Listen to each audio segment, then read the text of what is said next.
So folks know, if you are a part of the webinar, we cannot hear you.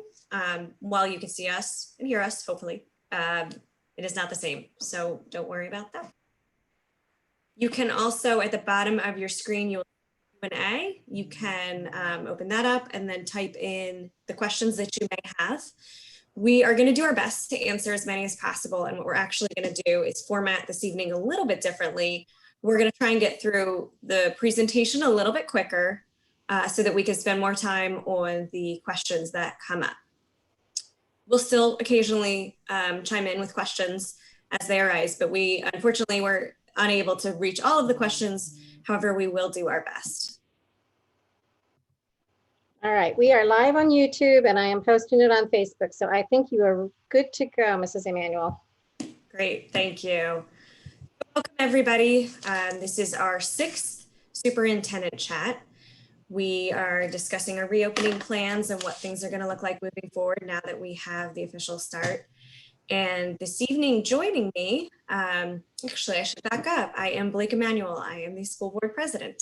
Joining me this evening is Dr. Fagley, our superintendent, Dr. Whitehead, our assistant superintendent, Dr. Kilmetz, our director of curriculum, and Mrs. Claus, our communication teacher.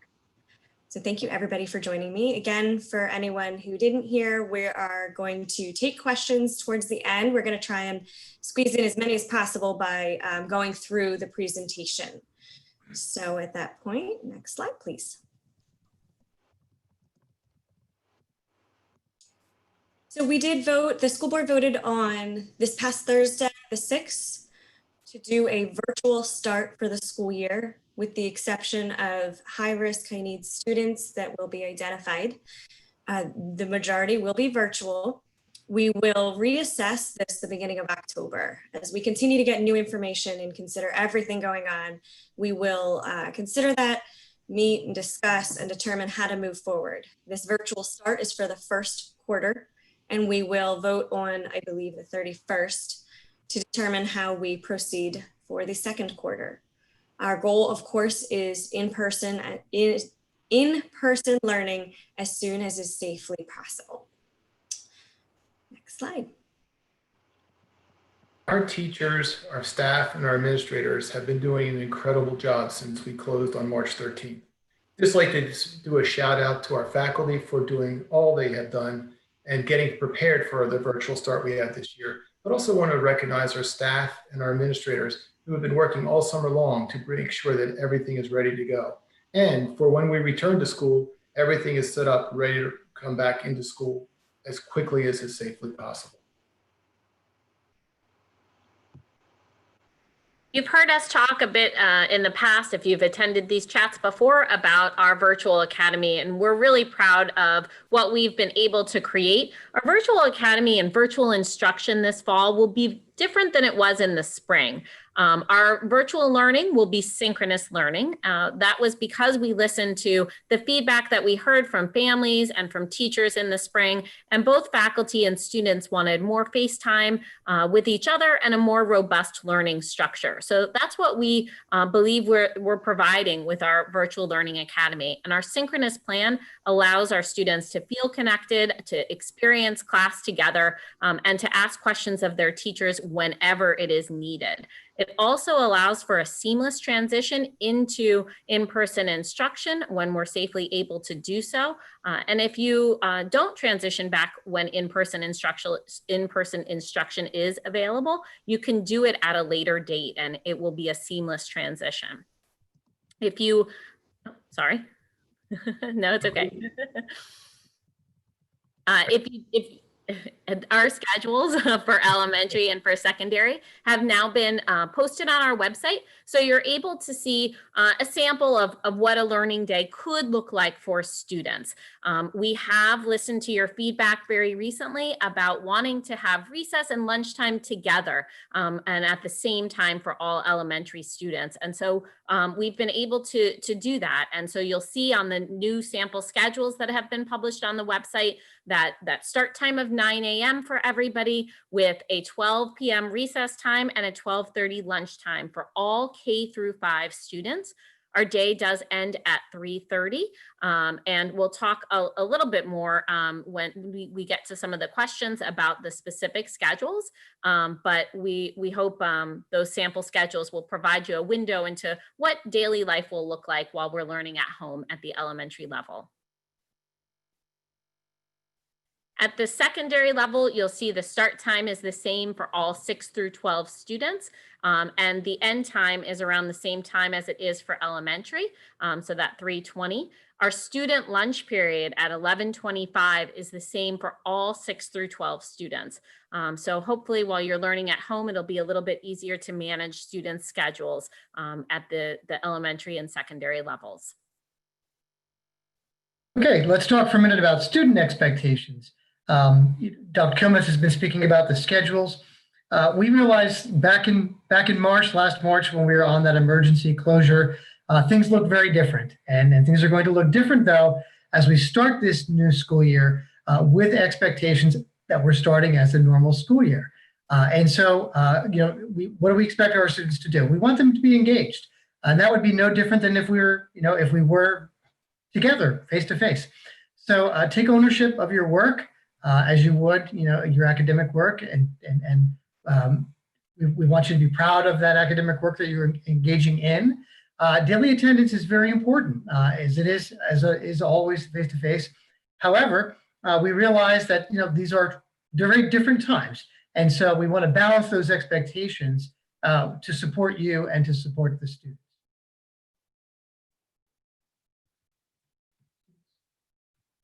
Okay, so as Dr. Kilmes mentioned, we listened, we heard you, we heard your suggestions and thoughts. Thank you for sharing all of those. And so as we began to redesign our schedules, our virtual schedules again, we really took into account how can we support families, how can we support students, to make sure that students are really engaging in the learning, even in the new virtual environment, while balancing a structured schedule, but balancing that with some flexibility in terms of that synchronous asynchronous piece. Dr. Kilmes? Thanks, Dr. Whitehead. So one thing we want to point out here is that a lot of the feedback that we heard from the spring is how stressful it is for families to take on the burden of teaching their children. We didn't necessarily have a class period by period schedule for families, and they felt that they were often taking on many of their child's questions and helping them with the assignments. And we wanted to be able to provide a structure that would offer more support to students. And again, we feel we've done that with our learning schedules, because what will happen is your child's teacher will be available on Zoom throughout the whole entire class period or the whole entire day if you're an elementary student. And so you'll always have the opportunity, if your child says, "Mom, I have a question," you'll always have the opportunity to say, "Okay, well, did you hop back on Zoom with your teacher?" Your teacher can answer your question. So we can take that burden away and return to something that's as close to in-person instruction as possible. So I don't know about all of you out there, but this new world of Zooming and sitting, it's a lot of sitting, and my knees start to hurt. We need to get up, we need to move, and we recognize that, if adults need to do that, it's absolutely critical that our students and children get up and move about the day. And we are going to be providing that, because we know that that's a big concern that's been out there and discussed. We heard you, we heard that concern, and we will be providing those breaks. Not just brain breaks, but also movement breaks throughout the day. Dr. Kilmes, did you want to add to that? No. Okay, moving on. Oh, it's me, sorry. So related services. In fact, just today, we had our meeting with some of our new teachers. And in fact, many of those new teachers were specialized area teachers. I met with one of our speech and language speech therapists today, this afternoon, and we were having conversations. She is ready to go, as all of our specialists are, to deliver related services to all of our students who require it, including occupational therapy and speech and language.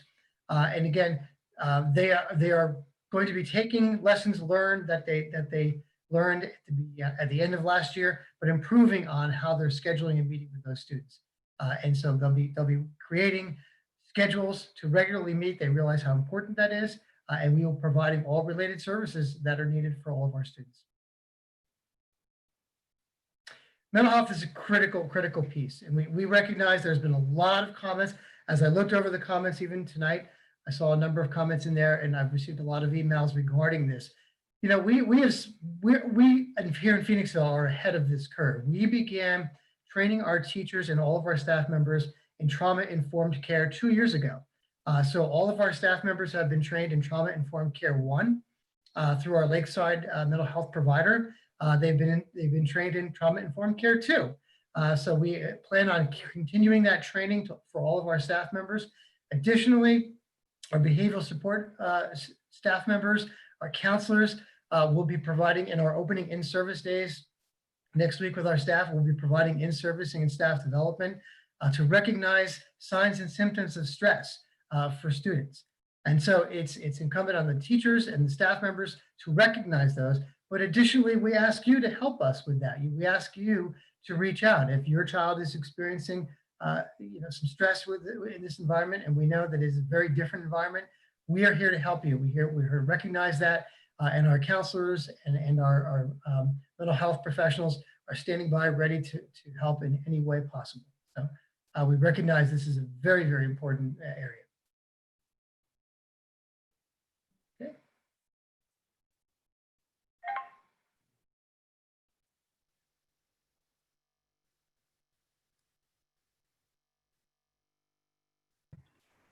Is this the new text slide? I apologize. I'm sorry, I was just going to say I changed the look of it. I I apologize. did change the look of it. I apologize. So we are, as most of you may know, going essentially one-to-one with devices this year. We will have devices available for those who need access, and you may use your own so long as they fall within the specs that are on our website, if you so choose. Folks who have signed up through their Skyward account will start receiving phone calls on tomorrow, and we're going to actually start distribution on Saturday. What I would ask is that for anybody who has not yet set a preference for their child, be it that you need a device or that you're going to use your own, please go through their child's Skyward account and set up that preference. We're only at 50% so far, and we really want to make sure that we get a device to every single person who needs it. Additionally, when you come to pick up your device, someone will speak with you about whether or not you need assistance with access to internet. So we can also help you in that area. Ms. Emmanuel, if I can just interject, that there are directions that are on the front page of the website. So if you do not know exactly what you're looking for to get it when you get into your Skyward account, there are very specific step-by-step directions on what you need to do to sign up for the laptop. Thank you. And as on the website as well as how to contact tech, there's a tech form that you can fill out, as well as their number to reach them. In addition to what our wonderful technology department is doing, PCEF once again is providing support to our families who might need assistance. So if you need assistance with internet access, please let your child's principal know.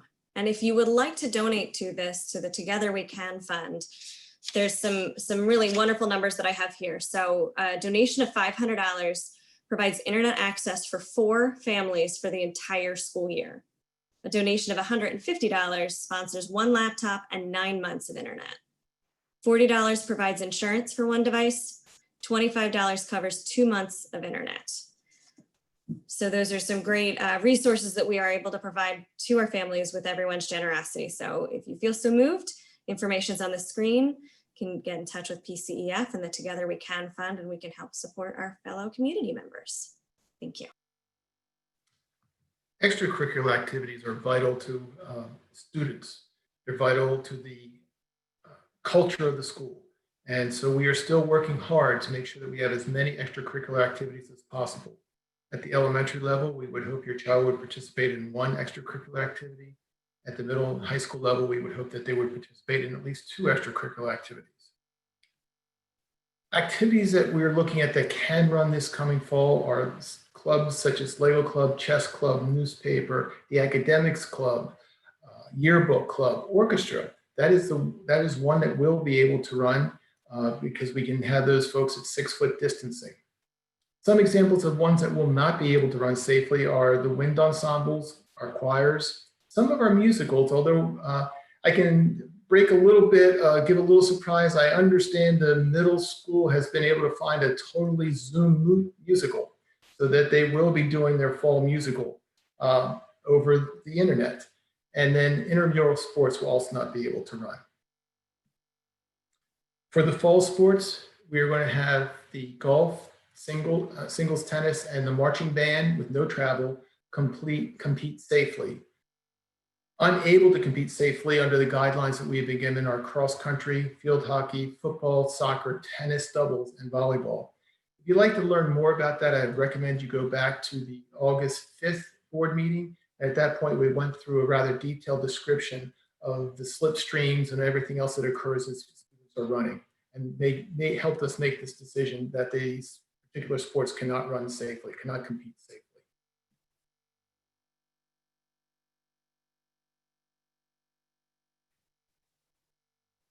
This manual. I apologize. I start to try and answer questions and then I space far off. So this one is a very challenging one. We know everybody is struggling right now. This is a new situation for everyone. There are so many things going on, so many different situations going on with each individual family and student. And there are a lot more questions than there are answers. We understand and we absolutely appreciate that. What we want you to know is that we are here. We are here to help you. We might not have the answers, but we are going to try our best and we're going to do everything in our power. So please, please don't hesitate. Reach out to your teacher, your child's teacher, their building principal, guidance counselor, administrator, special ed department, English language department, curriculum. Reach out to us. We want to help and we want to figure this out together. We are absolutely here for everyone. Thank you. We also know how important it is that you have that face-to-face interaction with your child's teacher, and whether that's virtually in a back-to-school night setting or whether it's interaction face-to-face, socially distanced with masks on in person. And we want to try to provide those opportunities for students to say hello to their teachers and see them in person. So to that end, we are scheduling virtual orientations. We're also scheduling meet your teacher events. We're scheduling materials and supply distributions. So there will be opportunities for your child to come in over the next couple weeks, the first few weeks of school. That does mean that those first few weeks of school, our schedule won't look exactly the same. So those sample schedules that you see online, we won't be following those exactly those first few weeks of school. That will allow us to fit in these events, as well as to make sure that we spend some time really getting to know your children in those first few weeks of school, especially, and throughout the year. Dr. Kilmetz, who can they expect to hear from on that schedule? So please look out for communication from your building principal about all of these events. Yes, I saw a number of them getting ready to go out, and I expect that you'll start to see them tomorrow and Monday. Dr. Whitehead. Hey, thank you. We've received a number of inquiries regarding keeping our high school students on track, and we certainly are going to do that. I've met with Dr. Parkinson, and we are moving forward with scheduling SAT testing and other career opportunities as safely as we possibly can. And so those information, as close as we get to those scheduling of those tests, will be put out to all parents. PSATs, SATs, et cetera, those kinds of tests. We definitely want to keep our high school students on track, on course for their post-secondary experiences, whatever that may be, whether it's college, military, or going right into the workforce. We've also heard from you that you would like more support with using Canvas, with helping your student use Canvas, and just with general tips and tricks to make virtual learning at home more successful. And so to that end, we have many student-facing videos we're excited to put out. Our National Honor Society students have been hard at work creating a cornucopia of videos for your usage, and they will be posted very shortly to our website, and also teachers will be posting them in Canvas. At the elementary level, we also have some videos for you and for your students to help with, again, general Canvas and Zoom tips and tricks. And in the coming days, we'll also be sending out a video that will help parents, again, make that virtual learning experience at home more successful.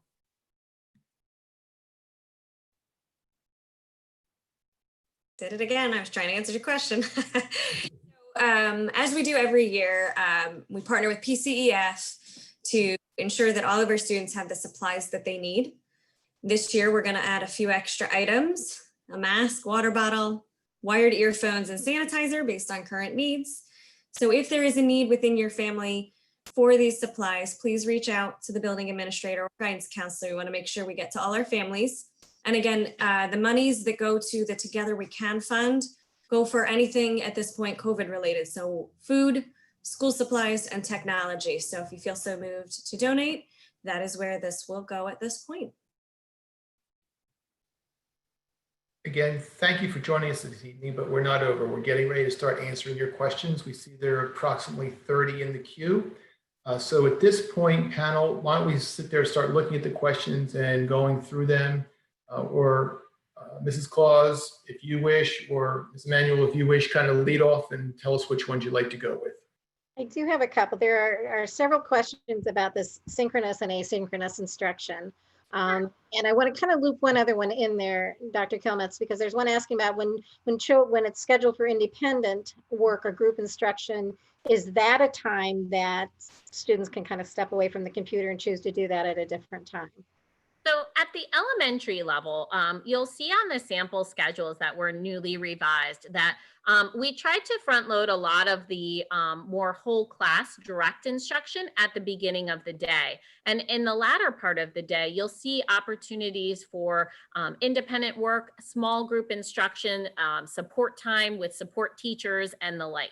But that may not be exactly what your child's schedule looks like. These are just sample schedules. And so that will depend on your child and your child's teacher's exact schedule. But if you have independent work time or small group time, and there isn't a small group session scheduled for your child on that particular day, yes, there's absolutely no problem with you deciding to log off the computer for that period of time.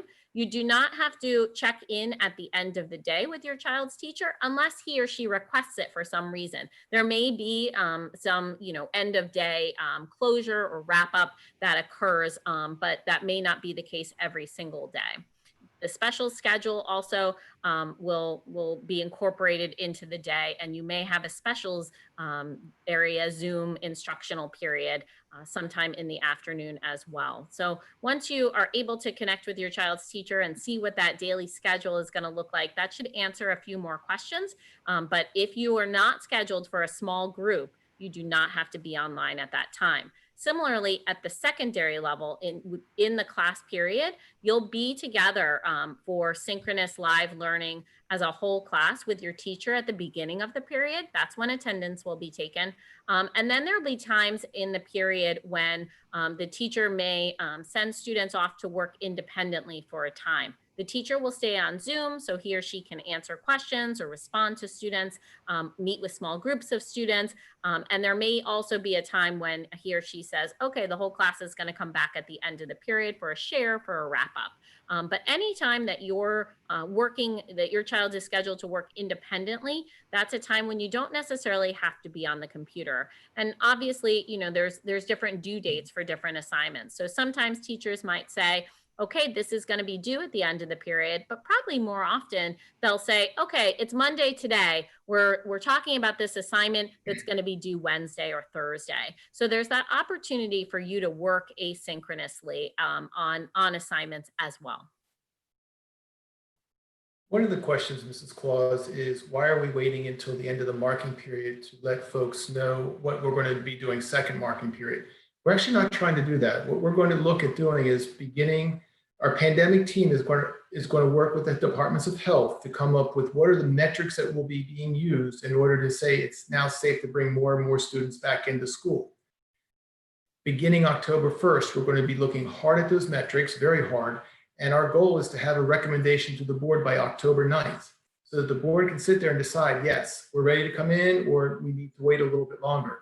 So we're looking for around that October 9th to October 10th, 15th time to let the public know whether we're coming in or for in-person instruction, or if we're going to be remaining in virtual instruction. Another question is, why does the secondary school start earlier than the elementary school? Quite simply because by law, secondary students must go to school for a longer period of time, an hour more a day approximately, than the elementary students. So in order to get the time in, they need to start at 8, and the elementaries will be able to start at 9 o'clock. There's a mental health question. I think it's important for all to hear the answer. The question is, safe to say an appropriate place for children or parents. Oops, somebody moved my, okay. For parents to reach out for mental health if needed. Certainly parents can utilize, to be clear, when parents or students lodge information into the Safe to Say system, it comes right to appropriate a team that's in the district. Dr. Figley and myself get those immediately, so they're acted upon immediately. But additionally, we have our own Phoenixville report system too. I would encourage parents also to, if it's not a bullying issue specifically, to utilize that, the Phoenixville specific email. Again, because we want to be able to kind of make those distinctions. Certainly you can put a mental health concern in the Safe to Say, and we will answer it. But it would be helpful to us in terms of speed and quickness to getting the help that is needed to utilize that Phoenixville one for mental health as well. So that's a very good question. Thank you for answering. Thank you for asking. Dr. Kilman, Come back. Oh, go Sorry, ahead. real quick, Ms. Claus, let me just real quick hit on what Dr. Fegley had just discussed. There's a follow-up question on the metrics that we will be looking at beginning in October, and the pandemic team is going to work very hard. We're looking at what metrics can be concretely come up with to define that. One of the challenges that we've faced is that the metrics, I don't want to say are ambiguous, because everybody is ultimately determining their own metrics, since we are not receiving concrete guidance as to what to do from higher levels of governance. Dr. Fegley, did you want to add to that?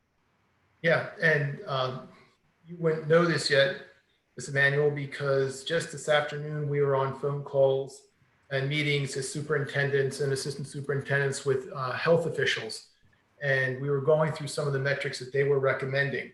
So we are going to be working with the Chester County Department of Health and with Children's Hospital and Mainline Health on coming up with what are the right metrics for us to come in. And we'll be giving those to the pandemic team to use.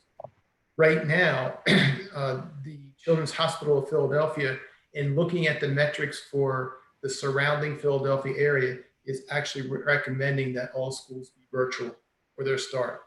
They believe they should start that way and then reassess right around the time we're talking about, October 1st, for whether or not we should be starting to come back in.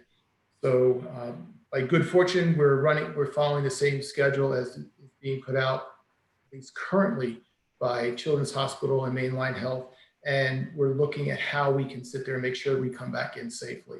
We are also going to use this time with the small group instruction to keep learning more and more about how to safely instruct students. Our goal administratively is to bring in students as we can. And so we're going to be working hard to figure this out better and doing our very, very best to be ready when we come back in. But to be honest with you all, the Children's Hospital and the health officials are saying when we do start to come in, we should probably come in slowly in small groups, starting in the smaller groups, and then growing into the full school. They don't believe we should be bringing in everybody at the same time.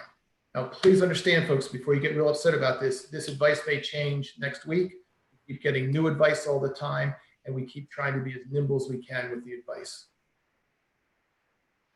Dr. Kilmitz or Dr. Whitehead, there's a couple of questions about children who are in daycare facilities, and how should that be communicated with teachers? What are you recommending that, because we know a lot of parents aren't going to be in that situation. Sure. So we are actually have been communicating with many of our local providers, YMCA, Magic Memories, et cetera. Those are just a few. And certainly we want to work very collaboratively with those. I think it's great that they're offering those sessions to parents and those the facilities to do that. And certainly we are happy to coordinate and work very closely with them and let the teachers know, hey, my child is enrolled. For example, let's say my child is enrolled in the Magic Memories program, and happy to coordinate that with them. So again, I've been on the phone with both of them a lot this week. So, and I know there's others as well. Dr. Kilmes, there are questions about the secondary schedule and that there's not transition time between periods and the schedule doesn't show breaks during the day. Can you talk to that a little bit? Absolutely. Yep. So the way that the schedule is structured within the class period, there's so many options for how teachers can structure the period, but all of those options provide breaks and transition time for kids. And that's really at all grade levels, K through 12. So at any point in time, if your child also feels like he or she needs a break and the teacher doesn't say now's a break time, that's okay. The student can communicate in the chat box directly to the teacher and just say, hall pass. That's a common phrase that's used on Zoom when you need to take a break. So it's always an option to take a break, even if there's not a scheduled one, but teachers will be building these in throughout the day. Transition times from one period to the next, they're not in the schedule so that we can maximize the instructional minutes within the school day. However, there will be time for students to log off one Zoom classroom and log into another if they're still in that same Zoom with the former period's teacher. Sometimes that may be the case that you're working independently for the end of the period, and then you would transition yourself to your next period class.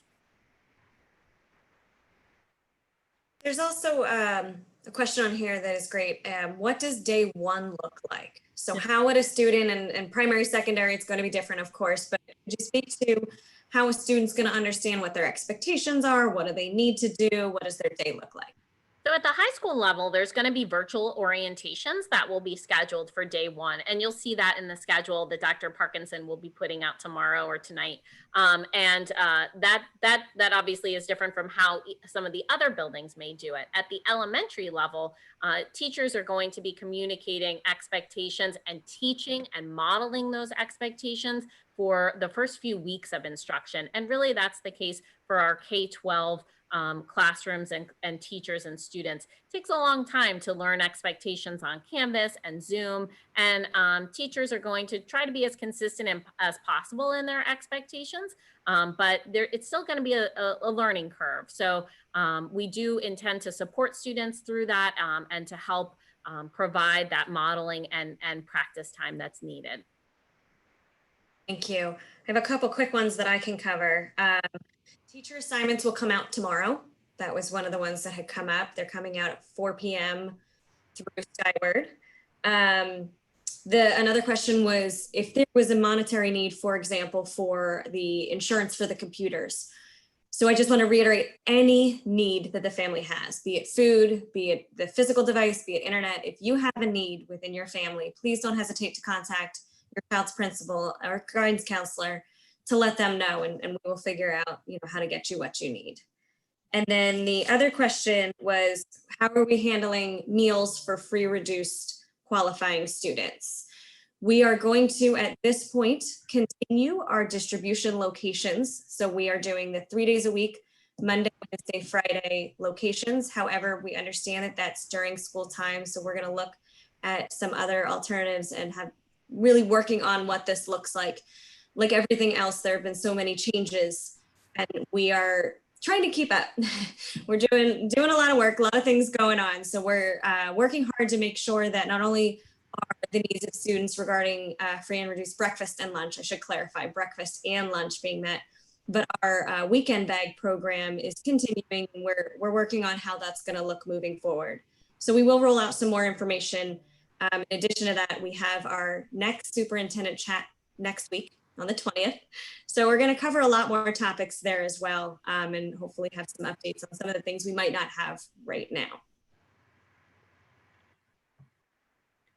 Dr. Whitehead, there's a couple of questions about IEPs and just what that process is going to look like. Can you just explain to parents how that will be handled? Yes, so Mr. Ramsey and the SPS department are aware of the testing schedules of students that are, that may be up for reevaluation and or new testing. They will be reaching out to those families and working up a schedule to implement that testing and making sure that those timelines are met in a timely fashion. I also see another, go ahead. If people have questions about, if they have a question about their IEP, what is the process for that? Sure. So the first step would always be to contact your child's respective case manager, just like it would be during the normal course of the year. The child's case manager, whoever that teacher case manager is that oversees your child's IEP, and then reach out to the principal if there's other issues or concerns. And I believe right now we're also suggesting that they contact one of the special ed supervisors if they're in elementary, Mrs. Diachenko, and secondary, Mrs. Patton, correct? Yep, correct. And their contact info can be found on the website if you don't happen to have it. So I'm actually going to read off a question that was sent from our YouTube feed. And it is, will the teachers be able to teach from their homes to ensure safety until we all know more? So we are providing both options. Teachers can teach from home. However, if they do need a space, we are absolutely providing a space for them, not forcing them into either option, teacher preference. One other question, how will device pickup work, and can you pick up for other families? So you will receive a phone call when your device is ready. We did share and will continue to share the location and times and days for pickup. And somebody correct me if I'm wrong, but I do not believe you can pick up for another family, correct? Yeah, you cannot, unfortunately. But if you do have an issue with getting to the school or picking up your device, again, as Ms. Emanuel said, please let us know. We're happy to help with that. Speaking of distribution, there's some questions about materials being distributed. Dr. Kilmetz, looking at specifically asking about elementary with literacy, grammar, actual physical paper being distributed. So we will have materials at all levels, grades K through 12, that do need to get into students' hands, and we understand you're anxious to receive those. We will be scheduling materials distribution times at each building. So be on the lookout for more communication from your child's principal about that.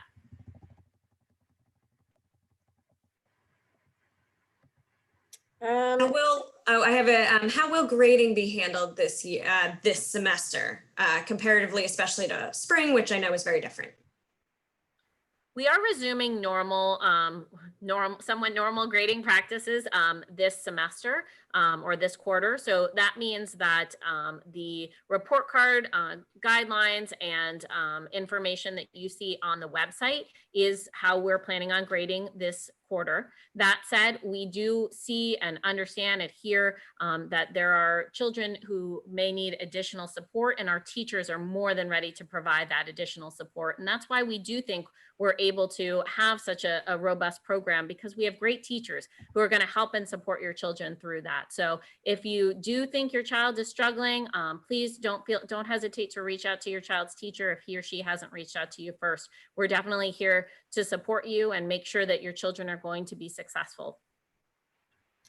Dr. Whitehead or Dr. Kilmetz, will expectations, guidelines, and policies be put in place for Zoom? So we don't have any whole district guidelines for Zoom, and that's actually so that we can be flexible and meet every child's individual needs. We do understand that I saw a question about, do you have to turn your camera on in Zoom all the time? No, you don't. We understand that there may be situations in which, you may not want to have your camera on in Zoom at a particular moment. And we've made sure to indicate to teachers that there's other ways often that you can interact with a child if their camera isn't on. So for example, I might pull students into a breakout room at one point in time, and they may feel more comfortable interacting in that setting. You can obviously still use all the features built into Zoom, the emojis, the hand raising, the chat box. So there's opportunities to interact without that camera on. That said, there may be times when, for a particular moment in time that a teacher does ask for a camera to be on. And if there's a problem with that, again, just please let us know, have your child let his or her teacher know. That won't be an issue. One person asked, would the Cub Rules be in effect for Zoom lessons? And I think I'm going to pass that question on. Would you please call Dr. Dewan, and she will certainly sit there and work through what is going to be followed. But I don't know that you're going to be as easily able to clip up or clip down, but they are so creative and inventive at the Early Learning Center. They may have a way of doing it within Zoom if that is beneficial to the student. Some of our teachers are also going to be using a token economy system this year as well. Mrs. Claus, I see another question on attendance. So I want to just kind of add some clarification and some confusion to the attendance. And the reason I say that is we just recently received additional guidance from the Department of Education that we're actually still going through, and I'll explain that in a second. There's two ways that attendance is going to be really taken. One is the traditional manner in Skyward. So teachers at the secondary level will be taking period rotation. So if I'm going to my social studies period 3, and I'm the social studies teacher for period 3, I'm going to say, okay, is Dr. Fegley here? Is Ms. Emanuel here? And they're going to be taking that in a traditional way. The elementary level will be taking it again the same way that they always have at the beginning of the day in their morning meetings. In addition, they're going to take it again later on in the day. So that is an added piece.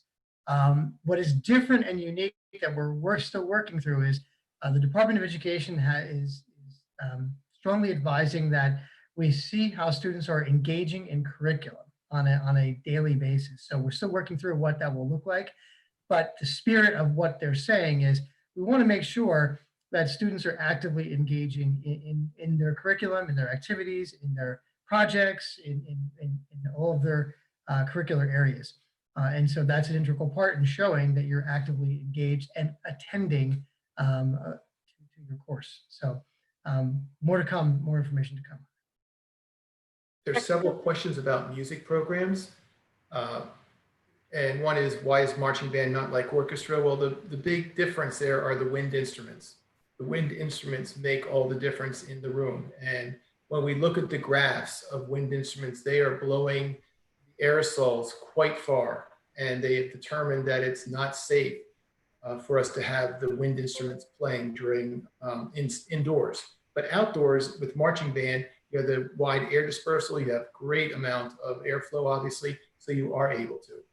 Again, the orchestra, they're playing their instrument, they're not blowing hard, so that makes that one a much safer area. And also, will the music programs continue in each school virtually? Yes, we are going to do our very best to keep the music programs up and running. It will be different in the way it happens, but yes, we are actually even purchased some special programs to help us do that. And our music department will be holding some parent forums in the coming weeks about that as well. So Dr. Kilmes, there's a question here that references, oops, and it just moved on me, I lost it, that Mrs. Caput was on, I believe, oh, she was on with Dr. Parkinson, I think, with his Zoom, asking about great for other teachers to share ideas and tips. I believe that's what you were talking about when creating something in some of the videos and we're actually going to create something for the website and for Canvas. Okay, just want to make sure. There's also a question on YouTube right now about schedules and where to find them. They are on the pages for the individual buildings. There are also some sample schedules in some of the presentations we've done at board meetings, but I would start by looking at your child's buildings page. So if you go on the main PASD website and then you go to either the middle school, the high school, PALC, Manavon, Schuylkill, Berkeley, you can find some of this information there. Are there additional locations that I am forgetting? I think those are all of them. Another question about the gifted screening for our first graders who did not get it this past year. Actually, I see a couple folks wondering if they're going to do that this fall or spring or TBD. TBD. we are looking at certain assessment tools that that are available online, that's easy to implement, but the ones that are not, we have to determine how to implement those assessments. So I don't know, Dr. Killens, if you want to add to that. Yeah. Actually, so the one thing I will add, for some of these different types of tests, whether they're special education tests, gifted tests, et cetera, they are research-based and normed based on a certain way of doing them. So you have to give the test the exact same way that it was done through the testing to get accurate results. And what that means is for some of these tests, they have to be done in person. And that's some of them. That is the challenge with a lot of these issues where, you know, we do genuinely want to do these assessments, but some of them we simply can't do online. So we're looking at alternative options so that we can still get the information we need, ensure that we're meeting everybody's needs, but we're getting a little extra creative in some of these areas. And I would just quickly add that we had some that we weren't doing online and we moved them to online.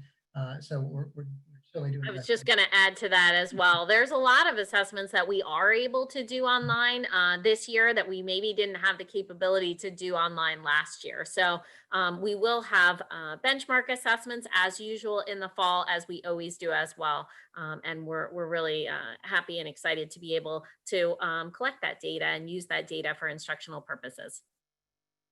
Dr. Kilmes, there's a question about submitting class assignments. And I guess in the spring, parents were asked to submit them through Canvas. This parent is saying there were a lot of times there were issues and they had to print them off and then try and upload. Yeah. Do we know how that's going to be done? Sure. So in Canvas, the great thing about Canvas is that there are so many options to submit assignments. So you can sometimes type things in a text box. Sometimes you're filling in a form. Sometimes you're taking a quiz. Sometimes you can upload a picture. There's so many different options, but obviously it does take time to learn all of those different options, but they're all useful in their own way. So if a teacher is requiring a specific type of submission and that you're having difficulty with that, your child's having difficulty with that, again, please let us know and reach out. But we have created a lot of videos and we will be making sure to also model and practice a lot of these assignment submissions with students. So there'll be time spent on that within the first few weeks of school and in an ongoing basis to help students really familiarize themselves even more so with Canvas and feel more comfortable with the various assignment submissions. We don't want you to have to print anything out. That's something that we understand is not possible in some households, and it's not a requirement. So if you are in a position where you're just not able to submit the assignment and you need help, just let us know. Again, we're happy to help and support. I read going down, a parent did come back and say we didn't quite answer the one question about IEPs. And that was because we assumed that they already had an IEP. This is for a parent whose child may need an IEP. And yes, back in the spring, everything was halted because we were not allowed to have anything in person. Starting now, we will be allowed to have in-person work take place. So we will begin scheduling students who are in the queue for looking for special education services and testing. So please reach out to Ms. Pettin or Ms. Diachenko and sit there and say, I'm still interested. I want the testing to take place if they have not reached out to you already, and we will start working on scheduling that testing. But that is something that will take place.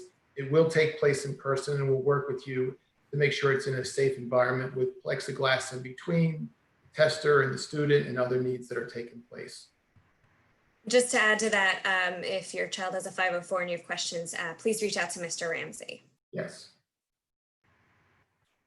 One of the questions on YouTube right now is, will teachers record lessons if kids are missing class or if kids are going to miss a class?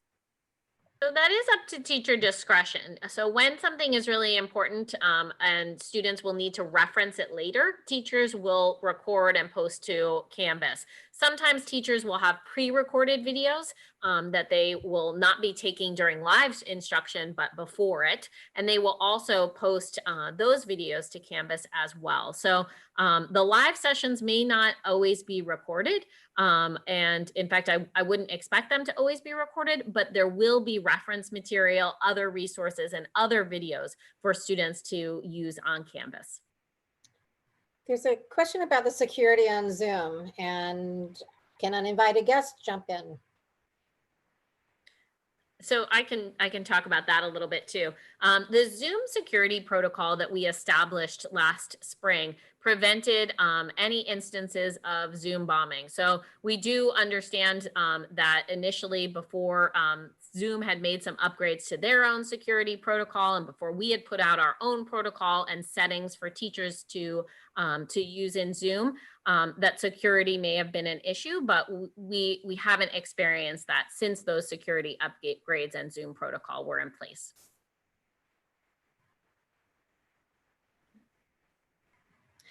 Dr. Whitehead, you had, and I think, unless I missed it, you had wanted to answer about opportunities for students to actually sign up to be peer mentors or tutors for other students, or to help parents. I did. Okay. That you wanted to answer live.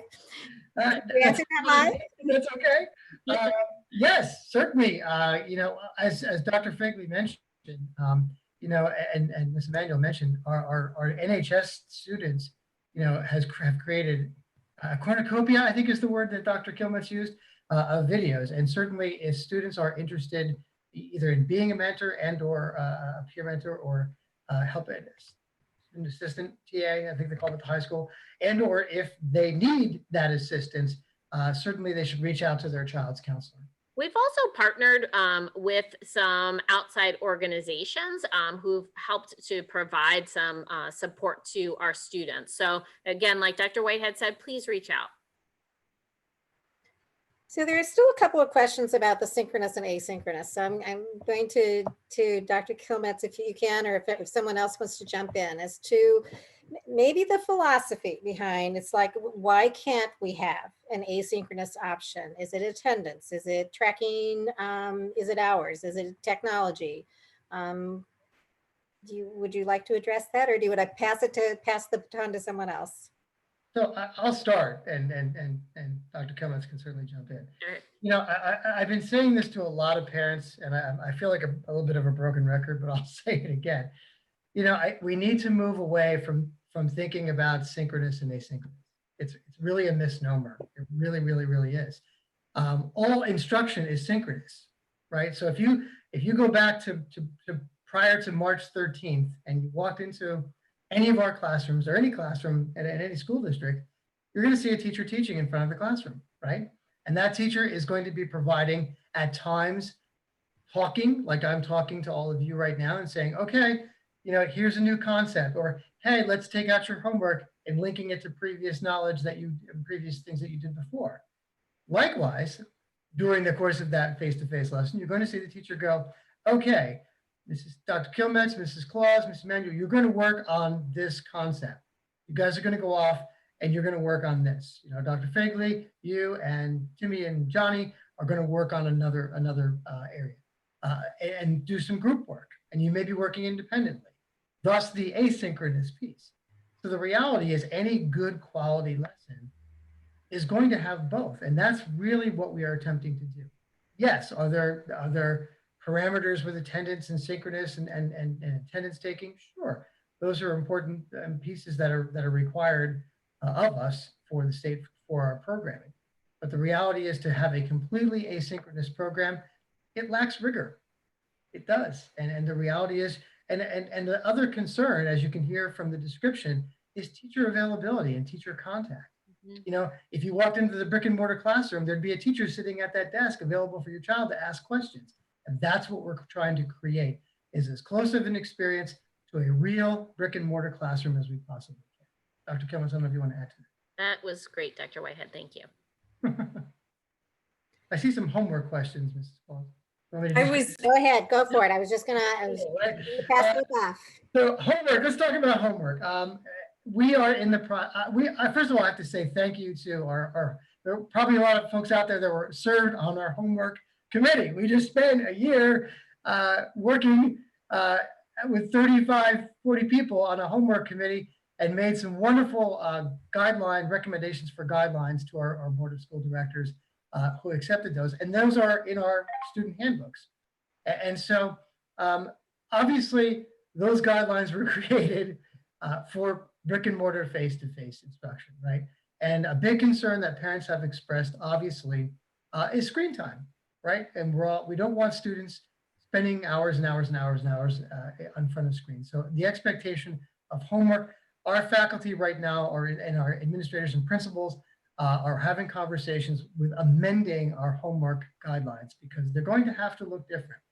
We can't expect our students to be, on Zoom calls and Canvas and then go and have another 3 hours of screen time doing homework research. That's just not acceptable. It's not okay. And we know that. We realize that. A homework assignment may be, for example, I saw a cool one the other day where the teacher said, go outside and that we're studying chlorophyll. We want you to get some dead leaves and we want you to go collect some real leaves that are still living because we're going to compare the two tomorrow. And those are the types of homework assignments that we may do that show knowledge. We want that homework to meaningfully demonstrate application of the concept that students have learned. So we'll be getting more information out regarding homework very, very shortly. The principals and the instructional administrators are working on some of these guidelines. And we'll also be discussing at the next curriculum committee. There's a couple of Canvas questions, Dr. Kilmetz. I just want to, before we wrap up, make sure. One from the parent of a kindergarten student asking, about what kind of training and support will be given, so just so they know what's going on, and also the consistency that parents maybe can expect from teachers on how Canvas is being used. Sure. So since the spring and even during the spring, we were able to put a lot more consistency in terms of the use of Canvas in place. And that's continuing, and we've refined and developed that over the course of the summer as well. So you should see much more consistency in how Canvas is used at each of the grade spans, the elementary level, the middle level, and the high school level. Communication will come to you and to your students through Canvas. This year, it will also come to you through the Remind app, which will be linked to Canvas and to Skyward. So you will learn more information about that in the coming weeks as well. But those are the main ways that you'll be receiving communication. And if you need help and support and you feel as though we haven't provided enough videos or training or help through your child's teacher, again, please reach out and let us know. We are here to support you, and we promise we will support you, especially if you're a new user to Canvas or to Zoom.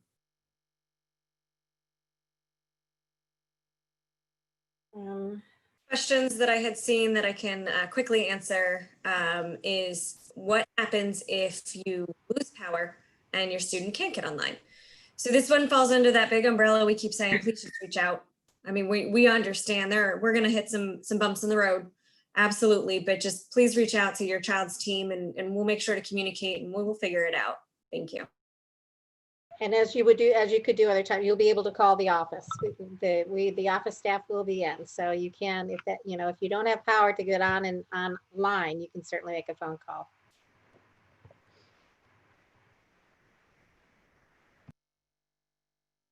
Okay. Along those lines, if a child's going to be late or absent, I think one of the questions on YouTube was, what if it's a doctor's appointment? Same protocol. Right. Just sending in the paper note. You can send in an email and call the office and let the secretary know that your child's either going to be late or they're going to have a doctor's appointment in the middle of the day, and it will be excused. Good question. Okay. We're coming to the end of our time. I'd like to give everyone one last chance to make a comment. Anyone like to go first this evening? We'll open it up. I'll go first this time, since I usually go last. I wanted to say that, as you read comments and we read emails and communications, we realize the anxiety. You can feel it, it's palpable. And please know that the instructional staff, the operational staff, the board of directors, the central office administration, the building administration are all working tirelessly to take away as many of those concerns of anxiety as we possibly can. Will we ever eliminate all of them? We will not. And we are entering new territory. But we have had time to plan better than we did in the spring. And I'm confident, as Dr. Figley mentioned earlier, our wonderful staff, our wonderful teachers. We had the opportunity to spend 3 days with our 20 new teachers, Dr. Kilmetz and I can tell you They are eager and ready to go. They had their Canvas training today, and it's going to be an exciting year. And we have to have a growth mindset and look at. There's a lot of positive things that have occurred out of something that's a challenge. New ways of thinking, new ways of doing things, and we need to celebrate those. So we're here to support you. We're going to continue to support. I'll piggyback on that. You know, I look at the Facebook, at our Facebook pages, and I look at the Phoenixville area parents pages, and I can feel the anxiety coming off of them. And we get it. We're all parents. Several of us are grandparents on this chat. And we know it's hard. And I guess what I want to say is that we're all here. We are making the best decisions that we possibly can with your child and your family's interests at heart. We're not getting them all right. We know that, but we're doing the best that we can with it. And if there are issues that you have, any one of us, if we don't have the answers, we'll find the person who does. So please know you can contact us anytime. You know, we want to help you. We want to make it easier. We want to make it better. We want it to be good for everybody. I'll go next. I echo those sentiments. We feel it, we see it, absolutely. And I want to ask, reiterate, I should say, if there is any need whatsoever, and I know it can be challenging to ask for help, but if there is a need regarding food, supplies, technology, anything at all, please reach out. We are here. We have plans in place. We're getting creative for the areas we don't, and we want to make sure that we get to our families what they need. So please don't hesitate to reach out. Thank you. We saw some questions too about soliciting feedback as we go through the year, and that is of course the highest priority for us. We want to make sure that we're listening to you, we're listening to our students, we're listening to our staff, to really make sure that we can continue to fine tune our model and to respond to any needs that arise or challenges that arise as well. So we're here to listen, and we would love to keep hearing your feedback. 2020 has certainly been a year. We closed a school in a pandemic, and we're getting ready to open a school in a pandemic. We've never done this before. This is not ideal. Opening virtually is not the way we want to open. In talking with the faculty, the staff, the board, everyone, we would rather be in person. You in the community, we all want to be in person. Unfortunately, we need to be able to do it safely so that we don't have any tragedies take place. If you had asked me 5 weeks ago, we would have been in person with 3-foot social distancing. The recommendations changed, the guidance changed. 3 weeks ago, we were at 6-foot AB hybrid schedule. The recommendations and everything continue to change, and now we are at virtual. There is concern, and I understand it, that how do we know what the metrics will be or should be for a return to school?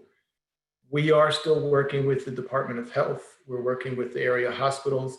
We're asking them what the metrics should be. The doctors today said the primary reason they believe that the number of students, young students who have gotten COVID is so low is only because we protected them so well from March until now. It was that protection, that bubble that we put around them. They are watching schools open, they're looking at them. And the doctors today said, we need to get more data from that. They've seen too many cases start up very, very quickly. So yes, we do need to get more metrics, but please know, folks, we do want to be in person. We do want to make this work its very best. This is painful for all. And we thank you very much for all of your support. We know we're asking a lot of our parents right now. We understand that, and we're going to try to keep doing our very best to lower the pressures on you, lower the pressures on your children, because that's what we need to do. I thank you so much for joining us this evening. We will be back, as Ms. Emanuel said, next week for more questions. We got through a number of them. We got through 69 I see answered, and we still have some that are open. We will work on answering those open questions first thing next time, and we will look forward to seeing you next week. Thank you very much.